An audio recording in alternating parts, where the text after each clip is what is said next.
do any of these vile things. And I don't want to. On this episode of Remakes, what were they thinking? Our November theme is... Fan recommendations. That's right, folks. We're finally listening to you. So, our first suggestion comes from our dear family friend, Joel Lolar, who is a graphic novel writer, illustrator, and possible loyal fan to us, dear ChatterBox Divas. Joel's recommendation, with the fewest body counts, comes from the 1987 cult classic Overboard, followed by the remake of the 2018 Overboard. Huzzah! What's our plot, Anne? After a spoiled, wealthy yacht owner is thrown overboard and loses their memory, a mistreated employee convinces them that they are their working-class spouse. We're going to need some props. Absolutely. So, which dolls? We are not using any dolls this week. How about some boats? We could nautical theme? Do we look like a boat family? Yeah. All right. So I had a great idea for props this week. Ready? Rubber ducky, you're the one. You make bath time lots of fun. Rubber ducky, I'm awfully fond of you. Boo, boo, boo, boo, be-doo. Okay, folks, to represent the 1987 original Overboard, we have the Metropolitan Opera Brumhilda Duck. To represent the 2018 remake of Overboard, we have this Buffalo Sabres commemorative, random but creepy duck with the horrid red and black uniform. Like, this was the worst uniform ever, folks. Like, the worst. You took them out of the packaging. Oops. Who cares, you know? All right, so let's start by summarizing the 1987 cult classic Overboard. First, we have Joanna, who is a rich, snotty socialite. Who is played by Goldie Hawn. And she hires Dean, a carpenter. Who is played by Kurt Russell, and he makes the mullet acceptable. Mm-hmm. So he is hired to come on board and update her closet. Because she's a basic bitch, and like her shoes are on the floor and they need to be in like compartments, and oh my god, my lingerie is still in the boxes, and that's unacceptable! And how dare you make a closet out of oak? Everyone knows it's supposed to be made out of cedar. Long story short, Joanna refuses to pay for the work that poor Dean has spent 2 days working on. $600. And he says, I'm not leaving until you give me my $600. She throws his tools off the boat. Those are my tools. She then pushes him off the boat. Bye-bye, Dean. He's upset. He's angry. He's being a man. So, anyway. Later that night, Joanna notices that her wedding ring is missing. So she goes back up on the deck of the boat to look for it. She took it off because she's a basic bitch who had to get her nails done and blah, blah, blah, blah, blah. She may have been drinking, too. Oh, so she was always drinking. Lost her balance, fell overboard, gets amnesia in the process, ends up in a hospital, doesn't know who she is.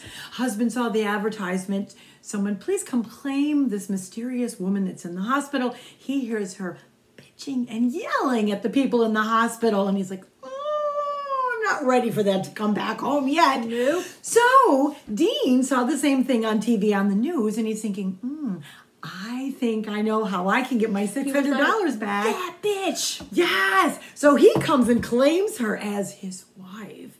Takes her back home to his dirty, messy shack and 4 rowdy boys, thinking, she's gonna cook and clean and take care of my boys. solve my problems. Boom.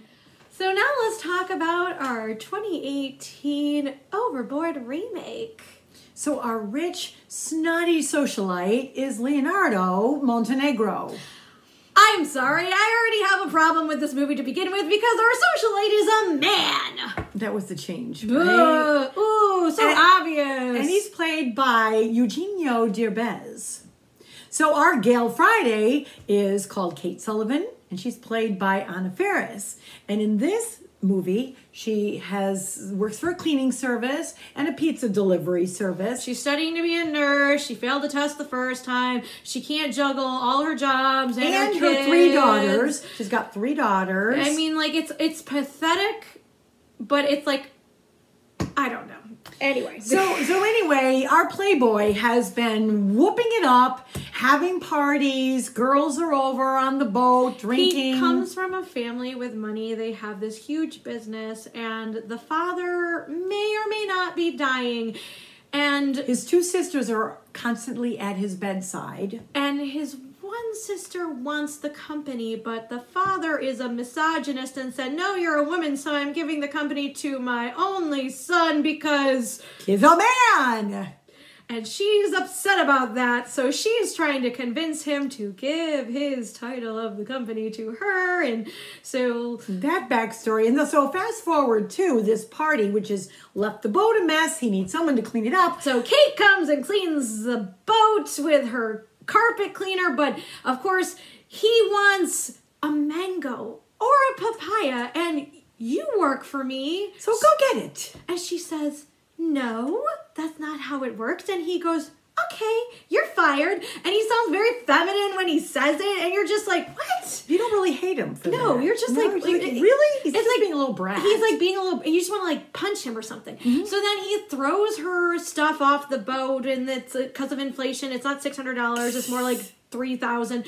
And then he pushes her off the boat, and you're like, oh, poor Anna Faris, Kate Sullivan, you know, she's wet, and oh, her life is miserable. And so, yeah. So later that night, you see Leonardo on his boat, and he's got this big party. There's a lot of girls, there's dancing, there's drinking, and then it whittles down to just one special girl. No, you know that one. And he's looking for the right equipment to have a good time, and he can't find it in the drawers. So he has to call to get a condom, and of course the guy who works for him is on his 90-minute lunch break, which 90 I don't have minutes, to help you now. I don't have to help you now. So then he goes drunkenly upstairs on the boat and tries to look for a condom, and when he finds it, he goes overboard. I mean, like, the whole... Ends up in the hospital with amnesia. Sister comes to claim him, and she goes, that's not my brother. Yeah. And he runs away. He's thinking, maybe I can get the company if he stays in it. So then Kate sees the whole situation on the news, and her friend, not her, decides,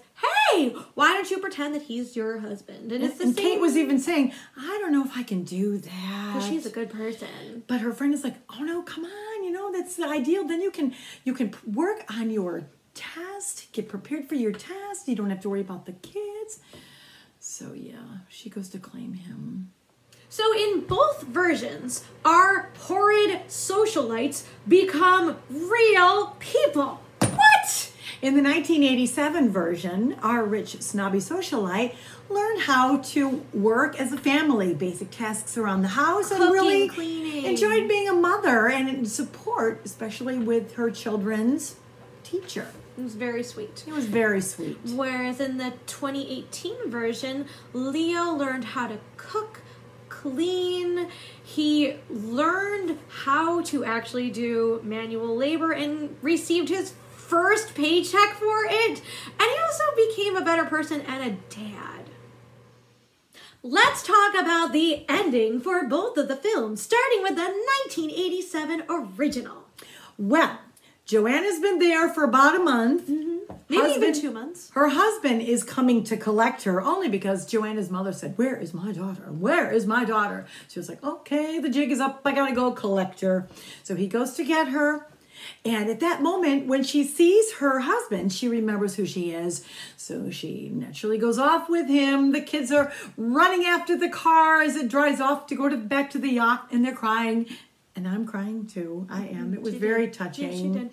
Whereas in the 2018 remake, we have like these subplots that are so pointless and so convoluted that I'm going to try to explain them as best as I can. So here we go.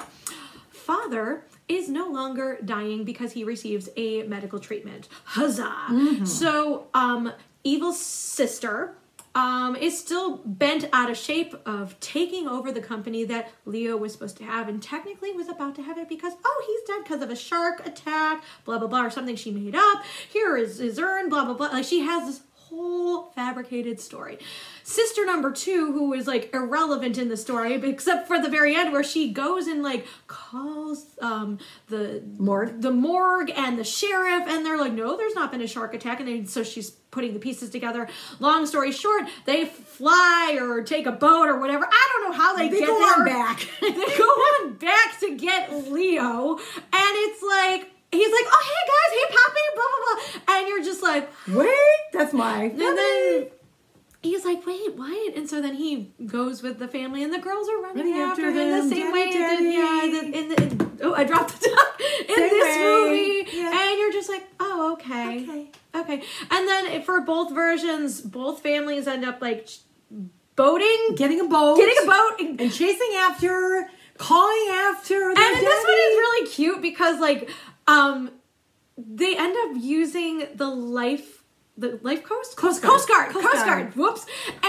And the family's all there, and she jumps off the boat, and what's his name jumps off the boat. I think it was kind of similar with this one too, but for some reason it just wasn't as touching. No, he tries to negotiate with his father about money, and it takes. His father says, "I'm going to disinherit you. You can't have your money." It's like 15 minutes. It's so pointless. And you're like, really? Yeah. So, in the end, our bitchy socialites end up real people. Getting married and still having some money. Time to get our ducks in a row. This is when we talk about what we liked or didn't like. Starting with the 1987 original. Take it away, Anne. I liked it. I liked Goldie Hawn in the role. I loved the kids. They were great. They didn't get in the way. They weren't over the top, and they made me cry. Joel, she cried. You made her cry. Yes. And the relationship, the way it developed, it was realistic. What did you think? I actually had a problem with Goldie Hawn in the beginning because I feel as though Hollywood, whenever there's like a rich socialite and or a person who's bad, they always want her to scream because she is a woman, and that's just a turnoff for me because I feel that you can be evil without screaming. I agree. So and 10 minutes into the movie, I was almost like, I don't think I'm going to enjoy this movie if that's how Goldie Hawn is going to portray Joanna. But in the end, thank God, she wasn't like that the entire movie. So you liked her then? I actually did. I really, because I mean, like, look, the only other thing I've really seen her in is laughing because I'm a nerd. And she's like really ditzy in that. I mean, I wasn't turned off by Kurt Russell. I did find some of his, like, you're the woman to be problematic too. But then I just, like, tuned what he was saying out and looked at him. So that was, kids are kids. So what about 2018? I'll start. Okay. The kids were okay. Mm-hmm. They didn't make me cry, though. I thought there were too many subplots. Okay? Too many subplots. And the relationship... Okay. It's okay. Yeah, no, I agree. Too many subplots. Not your best. Anna Faris, not your best. No. Nope. Sorry. I mean, very basic. Very basic. Very, very basic. Very basic. I think so. If I had to watch this theme again, I would go with the original. And I have to tell you, we had seen the remake quite a few months ago. Yeah. And I liked it. And then I saw the original, and I'm like, oh, yeah, okay, I get it. Yep. So, I mean, it's a very, very basic plot. So that's the best we could do with it, Joel. It's a backwards Cinderella story, but good recommendation. Thank you very much. We appreciate that. Yep. So what's up next? Our next recommendation for the month comes from our friend Debbie. Debbie's a retired teacher, and she would like us to watch the 1939 movie Goodbye, Mr. Chips, followed by the musical remake of 1969, Goodbye, Mr. Chips. I've never heard of either of these. I did not know that it was made into a musical, so excellent recommendation. Debbie was a music teacher. Yes, she was. So we're looking forward to that. So we appreciate that. Thank you so much. Absolutely. So until then, as always, stay safe. Wear your mask, for God's sake. We love you. Listen to Uncle Andy Please stay safe. Please.